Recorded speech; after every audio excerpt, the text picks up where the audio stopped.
Good morning.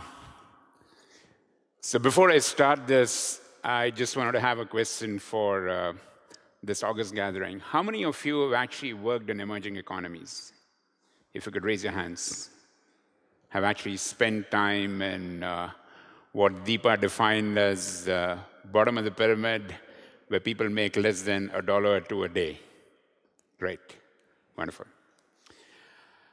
I'm going to start this probably presentation with a fundamental premise here that the cost of social unrest will any day outsmart, outwit, derail any strategy that intends to drive, in the short run, shareholder value maximization or profit maximization. And I think we all, as practicing managers, practicing leaders, must understand that the responsibility of a firm cannot be only to do shareholder value maximization or profit maximization. It's got to have a certain interest in the society which operates. It's got to have a responsible citizenship in the geography where it operates, to ensure that it actually uplifts the region where it's operating. Since yesterday, we've been hearing about the great philosophers from Adam Smith to Peter Drucker to C.K. Prahalad talking about the necessity to have social relevance when you actually make profits. I think my talk is going to be about an organization which is a large global MNC.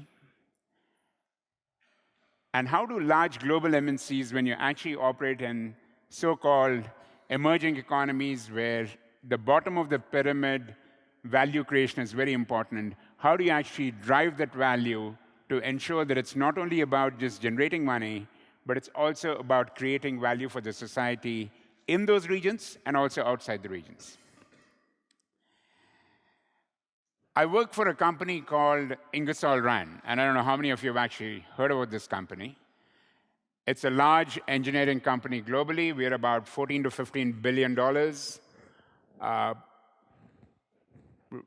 Reasonably healthy, pretty much diverse, doing a whole lot of technology work, engineering work across the whole world.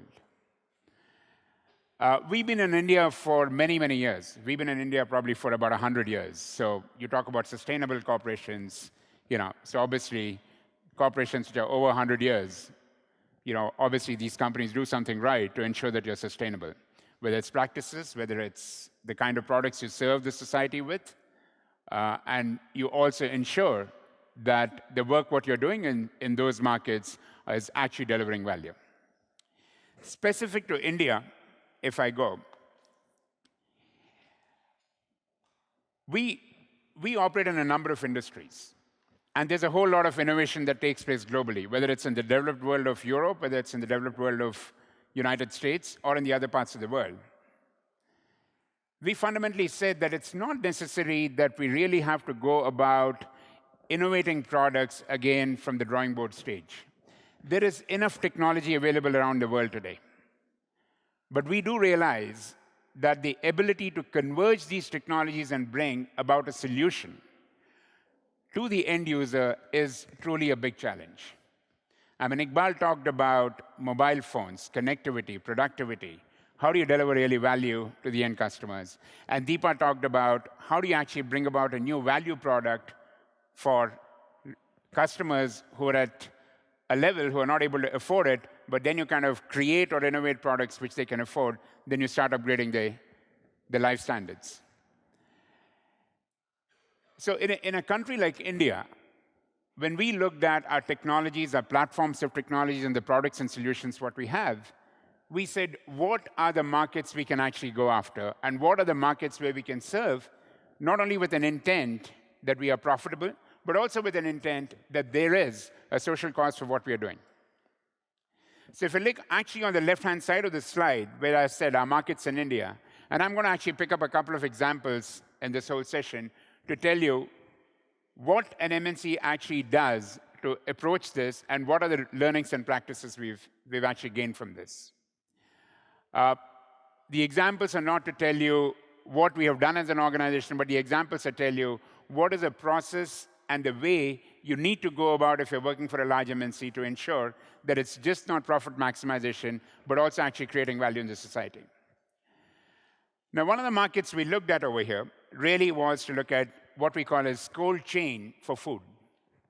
Now, if you look at a country like India, where, sorry, if you look at a country like India, India is one of the largest producers of food in the world. It produces probably close to 200 million tons of food every year. And I don't know if any one of you know how much food actually gets wasted in some of these economies. A country like India probably wastes close to 20 to 25% of the food it produces, which is ideally valued at about $15 to $20 billion. So now you have a situation where you have a largest producer of food. Then you have a situation where there's a whole lot of population which is unfed, which cannot have the food reach to the end intended benefits. And then you got an opportunity over there to match of the production versus the delivery system. Now, what do you do in a situation like this is actually you start creating value in terms of building technologies and innovations by converging it so that the food what you produce, you don't waste it, but you actually get it to the needy who really need it. So the process what we applied over a period of last few years, and like any other global MNC, like a large organization, our initial process was, let's talk about in our phase one, what I would define as a traditional productivity model. How do you really drive productivity in markets like these emerging economies where you can take costs out, make it more relevant, and make it more price-enabled? So the first process of our innovation process was, let's drive productivity of global technology platforms, what we have.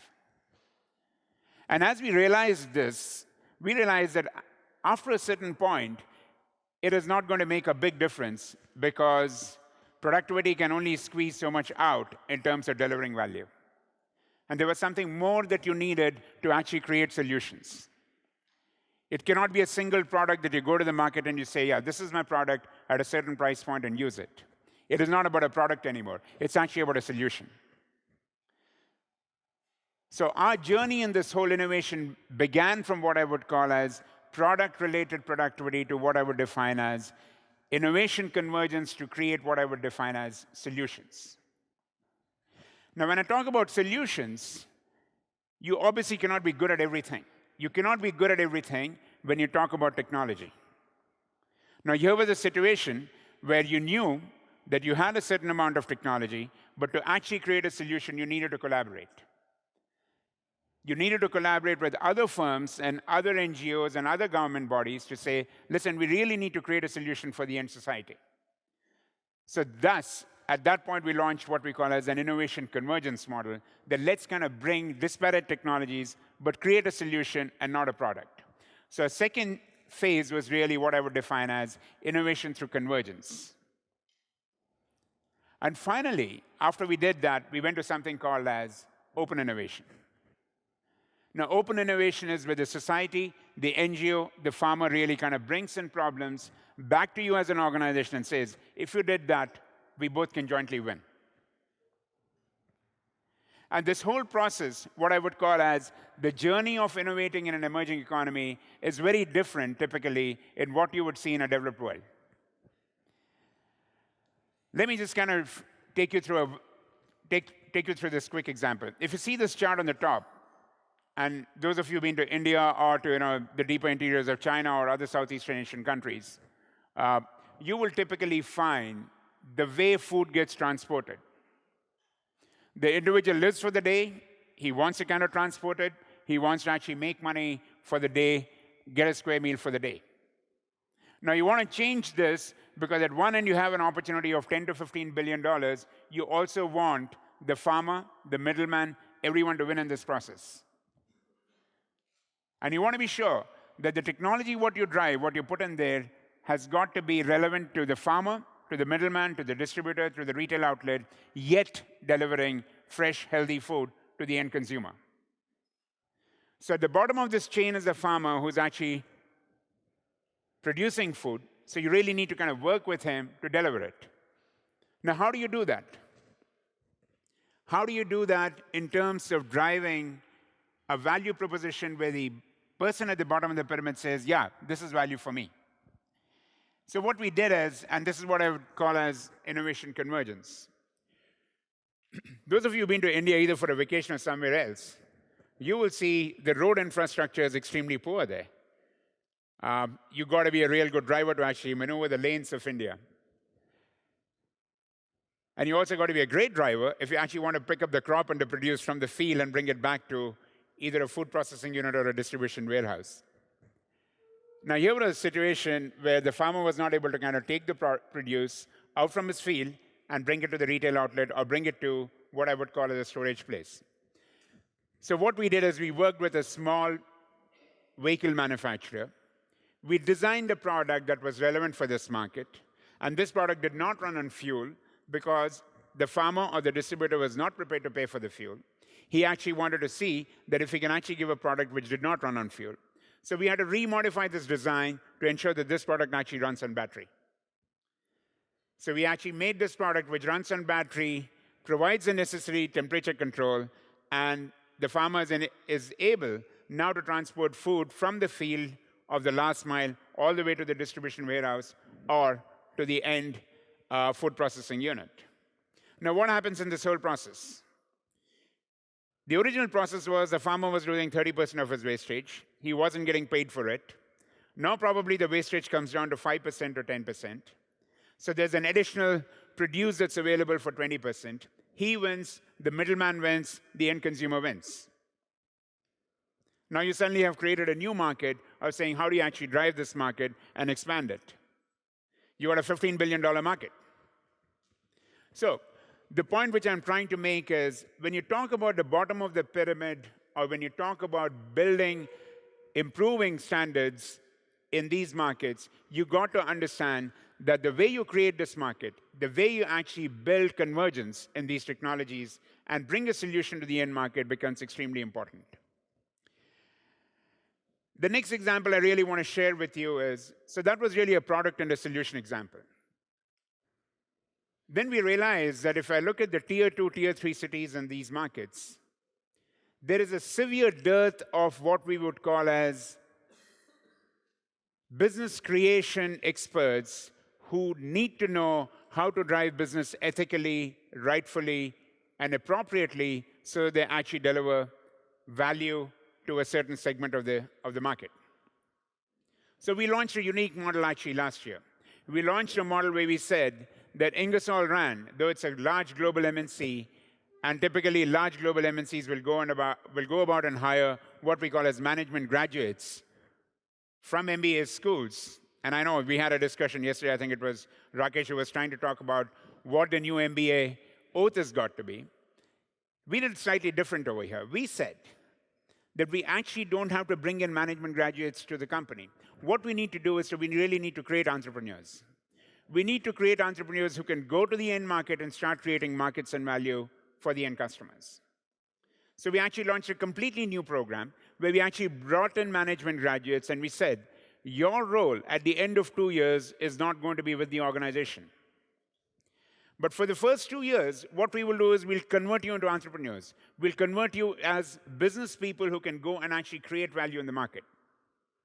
But in the first 2 years, we will help you build, we will train you, we will talk about what really social value creation is going to be, how you're going to build the bottom of the pyramid markets and go and actually create values based on the technology, what we have. So now we have a model where we're actually bringing in people from business schools, creating them as entrepreneurs, and letting them loose into tier 2 and tier 3 markets where you can actually create value for them to start building value. So we launched it last year. We understand this year we should have at least 2 to 3 times more enrollment coming into the organization. So finally, as I kind of close this, our approach to society today, and this is a discussion I had with with the industry association recently, that if I look at a region, I come from Bangalore, Ingersoll Rand is based in Bangalore. Bangalore is a city which is known for certain technologies. It's known for instance, aviation, space, defense, medical, etc.